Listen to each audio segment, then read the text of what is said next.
ડીસામાં જાહેરમાં વેચાતો ઘાસચારો પાલિકાએ જપ્ત કર્યો। ડીસા સહિત સમગ્ર બનાસકાંઠા જિલ્લામાં અત્યારે રખડતા પશુઓની સમસ્યા નિવારવા માટે તંત્રે કમર કસી છે, ત્યારે ડીસામાં જાહેરમાં ઘાસચારો વેચવા પર પ્રતિબંધ ફરમાવ્યો છે, જેથી જાહેરમાં વેચાતો ઘાસચારો જપ્ત કરી નગરપાલિકાએ કડક કાર્યવાહી શરૂ કરી છે। ડીસા શહેરમાં રખડતા પશુઓની સમસ્યા દૂર કરવા માટે પાલિકા દ્વારા ગુજરાત હાઈકોર્ટ અને રાજ્ય સરકારના આદેશાનુસાર રખડતા પશુઓ પકડવાની કામગીરી હાથ ધરી છે।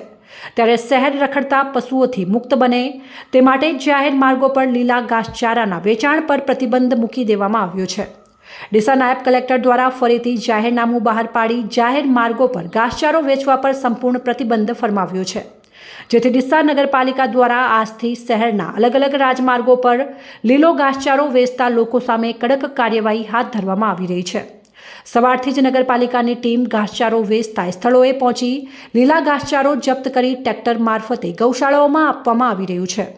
શહેરમાં જાહેરમાં ઘાસચારાનું વેચાણ બંધ થાય તો પશુ માલિકો પણ પોતાના પશુઓને રોડ પર છૂટા મૂકશે નહીં। નાયબ કલેક્ટરના જાહેરનામાનો અમલ કરવા માટે ડીસા નગરપાલિકાએ પોલીસ બંદોબસ્ત ફાળવવાની પણ માંગણી કરી છે।